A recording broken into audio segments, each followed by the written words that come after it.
back to my YouTube channel Pinkicha. Oke, jadi beberapa waktu yang lalu aku tuh pengen banget bikin konten, tapi udah nggak tahu mau bikin konten tentang apa. Terus aku bikin vote lah di Instagram dan ada yang komen. Oke, kita penuhin janji yang sudah kubuat sendiri. Mari kita coba untuk membuat konten proses melamar kerja. Dari aku, yang pertama sebelum kita lamar kerja, yang penting tuh kita lulus duluan. Entah itu lulus dari SMA, SMK, atau S1, atau S2. Yang penting kita lulus dulu sebelum kita lamar kerja. Nah, yang kedua ini, setelah kita lulus, kita harus ambil keputusan. Setelah lulus, ingin langsung bekerja, tancap gas, atau ingin istirahat dulu. Karena nggak memungkiri, memang kalau kita udah kerja itu, waktunya akan habis di dunia kerja.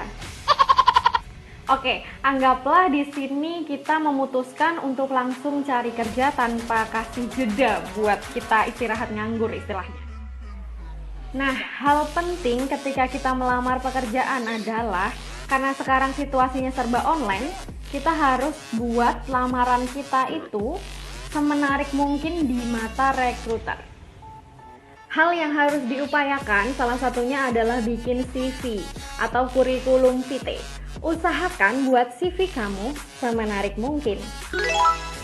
Kalau kita boleh flashback, isi dari CV itu adalah kegiatan-kegiatan yang kita lakukan di masa lampau ketika kita menempuh pendidikan. Itulah kenapa ketika kita menempuh pendidikan, selagi kita punya kesempatan dan waktu, gunakan itu baik-baik. Misalkan untuk bekerja part-time, atau ikut program magang, atau aktif organisasi. 3 hal ini menurut aku penting banget, karena dari situ kita bisa dilatih. Dengan kita melatih diri kita, ikut organisasi, magang, kerja part-time, itu secara tidak langsung membuat kita itu beda dengan orang-orang yang ketika menempuh pendidikan itu cuman sekolah pulang atau kuliah pulang. Itu tetap ada bedanya. Jadi secara tidak langsung itu soft skill dan hard skills kita terlatih. Bekal-bekal itu yang bisa kamu pakai untuk mengisi CV kamu supaya nggak kosong dan si rekruter itu melihat kamu itu berbobot. Si rekruter itu melihat kamu sebagai orang yang aktif dan berpengalaman.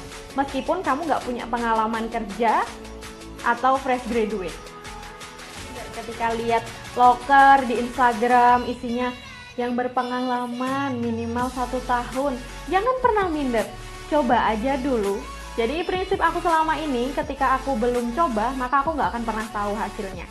Jadi selama itu aku harus tetap mencoba, meskipun nanti keterima atau enggak, itu urusan belakangan, yang penting kita udah nyoba.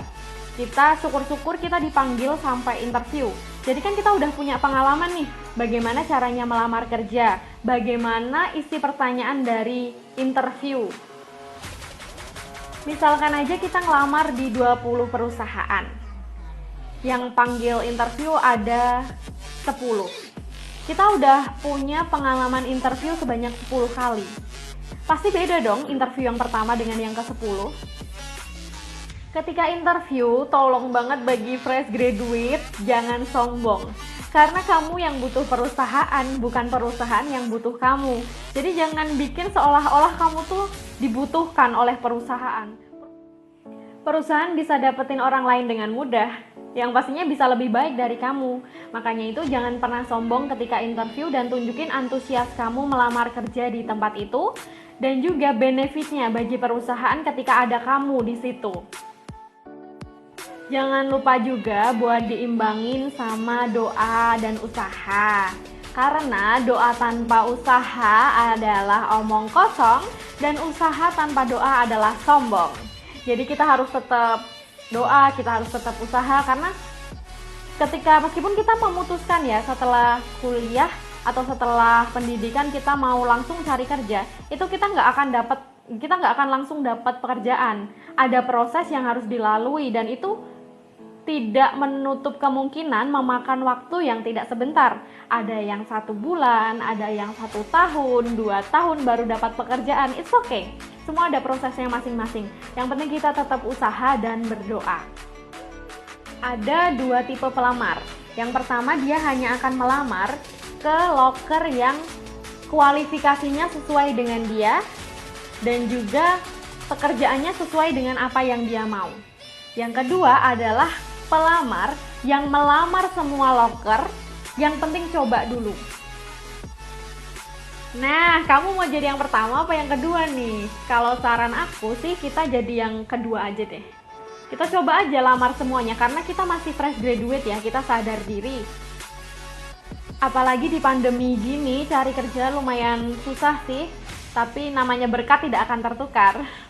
Memang berkat nggak akan tertukar, tapi memang harus ada usaha ekstra. Jadi kita jadi pelamar yang lamar aja ke beberapa perusahaan, ke banyak perusahaan, coba aja. Siapa tahu dari situ bisa jadi batu loncatan kita, jadi pengalaman kita buat upgrade diri kita. Sebelum kita benar-benar mendapatkan pekerjaan yang kita inginkan. Sebenarnya tips melamar pekerjaan tuh simple. Lulus, bikin CV lamaran, terus kita direkrut, kita diinterview, tes, segala macamnya. Itu sebenarnya simple prosesnya dengan kata-kata ya. Tapi ketika kita melaluinya, itu perjalanan yang nggak panjang. Sorry guys, salah ngomong, hihi. Mulai kita lamar, itu nggak langsung sekali kita langsung dipanggil oleh tim rekruter. Jadi itu bisa memakan waktu 1 atau 2 minggu mungkin. Terus kita nunggu lagi buat jadwal interview, jadwal tes kalau kita lolos, belum lagi kalau nggak lolos. Kita harus cari pekerjaan lain lagi, harus lamar lagi. Intinya buat para fresh graduate jangan pernah menyerah. Jangan pernah menyerah, meskipun sudah 20 lamaran terkirim, 50 lamaran terkirim, kalau kamu belum dapat pekerjaan, jangan pernah menyerah. Oke, itu aja guys tips dari aku buat para fresh graduate yang ingin melamar pekerjaan. Intinya tetap semangat, berdoa, usaha, dan jangan pernah berhenti. Kamu pasti bisa.